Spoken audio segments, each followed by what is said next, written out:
Hello குட்டீஸ் and friends, welcome to Sathya arts. இன்றைக்கி நாம் என்ன பார்க்க போகிறோன்னா ஒரு கிராஃப்ட் தான் பார்க்க போகிறோம். அதுக்கு ஒரு கார்ட்போர்டு எடுத்துக்கோங்க. இந்த கார்ட்போர்டு திக்காக எடுக்கணும், ரொம்ப தின்னாக எடுக்காதீங்க. ஸோ அதனால் திக்காக எடுத்துக்கோங்க. அதில் ஒரு கேர்ள் இமேஜ் இருக்கிற மாதிரி வரைஞ்சி ட்ரேஸ் பண்ணி அவுட்லைன் கொடுத்துக்கலாம். அதுக்கப்புறமா ஒயிட் சிமெண்ட்டில் 2 ஸ்பூன் எடுத்துக்கிறேன். நீங்கள் ஒயிட் சிமெண்ட் உங்கள்கிட்ட இல்லைன்னா ஏதாவது உங்கள் மைதா மாவு இல்லைனா கோதுமை மாவு இது மாதிரி ஏதோ 2 ஸ்பூன் எடுத்துக்கோங்க. எடுத்துகிட்டு அதில் 2 ஸ்பூன் ஃபெவிகால், கொஞ்சம் வாட்டர் ஆட் பண்ணி நல்லா இது மாதிரி பேஸ்ட்டாக மிக்ஸ் பண்ணிக்கணும். தண்ணி மாதிரி மிக்ஸ் பண்ணக்கூடாது, நல்லா பேஸ்ட் மாதிரி இது மாதிரி மிக்ஸ் பண்ணிக்கோங்க.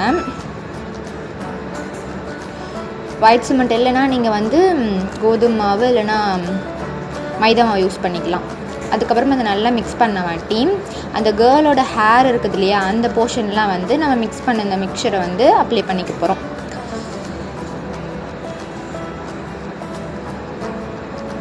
இந்த கார்ட்போர்டு நான் ஃபஸ்ட்டு கொஞ்சம் தின்னாக எடுத்துட்டேன். அதனால் இதில் வாட்டர் இருக்கும். அந்த வாட்டர் அப்படியே அப்சர்வ் ஆக அது அப்படியே மடங்கிருச்சு. அதனால் கொஞ்சம் நல்லா திக்கான கார்ட்போர்டாக எடுத்துக்கோங்க. கேலண்டரு அட்டை அது மாதிரி ஏதோ ஒன்று எடுத்துக்கோங்க.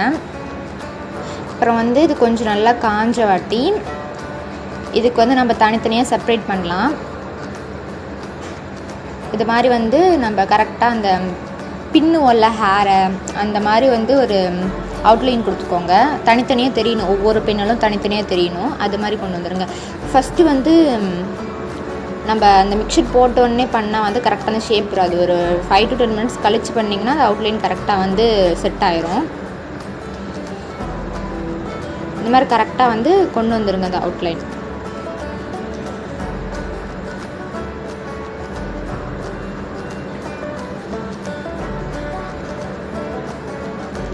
அதுக்கப்புறம் 2 சைடும் ஹேர் இருக்கிற மாதிரி இந்த சைடு கொஞ்சம் நம்ம அந்த மிக்சரை வச்சுட்டு இது மாதிரி ஒரு பழைய ரீஃபில் பென் எடுத்து இது மாதிரி ஹேர் மாதிரி நம்ம இழுத்து விட்டுருக்காங்க கீழே.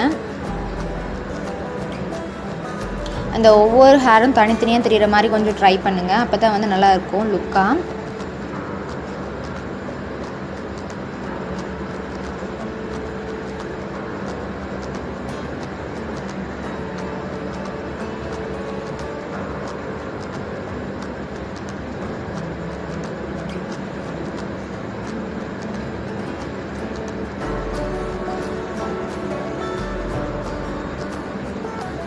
அதுக்கப்புறம் இந்த பக்கமும் இதே மாதிரி நம்ம கீழே ஹேர் மாதிரி ரெடி பண்ணிக்க போகிறோம்.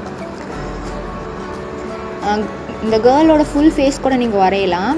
ஆனால் எனக்கு அவ்வளோ கரெக்டாக வரைய தெரியாது. இது நான் நெட்டில் சர்ச் பண்ணி தான் அந்த இமேஜ் எடுத்தேன்.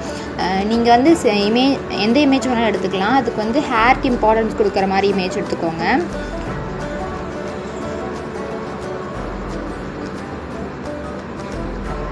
அப்போ தான் நம்மளால் இந்த மிக்சர்ஸ்லாம் யூஸ் பண்ணி இது மாதிரி டெக்ஸ்சர் கொண்டு வர முடியும்.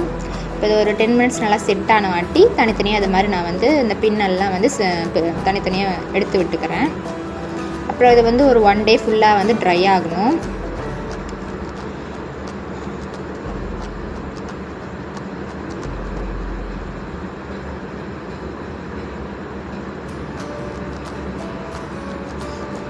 இது ட்ரை ஆன வாட்டி இந்த கார்ட்போர்டு ரொம்ப தின்னாக இருக்கிறதுனால வளைஞ்சு இருந்துச்சு. அதனால் இந்த நம்ம இந்த ஒயிட் சிமெண்ட் அப்ளை பண்ணி வச்சுருக்கோமே இந்த மிக்சர் மட்டும் நான் ட்ரை ஆன வாட்டி கட் பண்ணி வேறு கார்ட்போர்டில் ஒட்டியிருப்பேன்.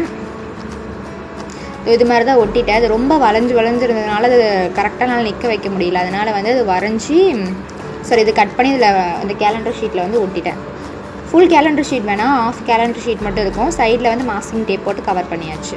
இப்போ இதை நான் ஒரு பிளாக் பெயிண்ட் ஃபுல்லாக பிளாக் பெயிண்ட் அப்ளை பண்ணிக்க போகிறேன்.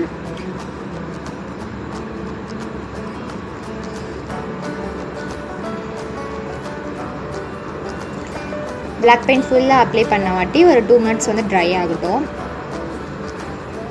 அதுக்கப்புறமா கோல்டன் கலர் எடுத்துகிட்டு ஒரு ஸ்பாஞ்ச் எடுத்துக்கோங்க. ஸ்பாஞ்ச் எடுத்து இதில் அப்ளை பண்ணிக்கோங்க கோல்டன் பெயிண்ட்டை. அப்புறம் ஒரு பக்கத்துலேயே ஒரு ஷீட் வச்சு இது மாதிரி டச் பண்ணி அந்த ஹேருக்கு மேலே மட்டும் இது மாதிரி லைட்டாக டச் பண்ணுங்கள். அப்போ இந்த ஹேர் மட்டும் நல்லா அந்த டெக்ஸ்சர்லாம் தெரியும்.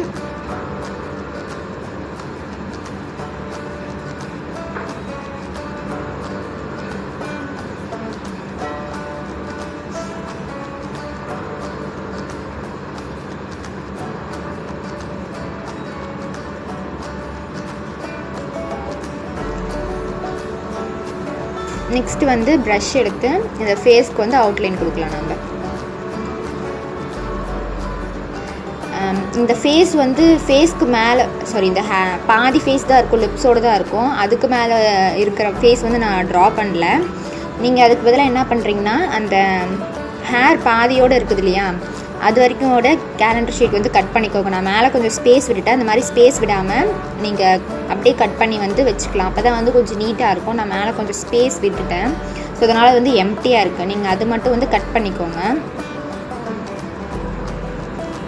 அவ்வளோதான், நம்ம வந்து ஃபேஸ்க்கு அவுட்லைன் கொடுத்தாச்சு. இப்போ இது இன்னும் கொஞ்சம் வந்து பிளாங்காக இருக்குது. அதனால் வந்து சில்வர் ஃப்ளார்ஸ் அப்புறம் கோல்டன் ஃப்ளார்ஸ்லாம் இருக்கிற மாதிரி வரைஞ்சிருக்கேன். அவ்வளோதான், நம்மளோட கிராஃப்ட் ஆல்மோஸ்ட் ரெடி ஆயிடுச்சு. அப்புறம் சைட்லேயும் வந்து சில்வர் கலரில் வந்து பெயிண்ட் பண்ணிக்கிறேன். இது நீங்கள் வந்து வாலில் வந்து ஹேங் பண்ணிக்கலாம். ரொம்ப ஈஸியான கிராஃப்ட் தான். நெக்ஸ்ட் வீடியோவில் பார்க்கலாம். டாடா.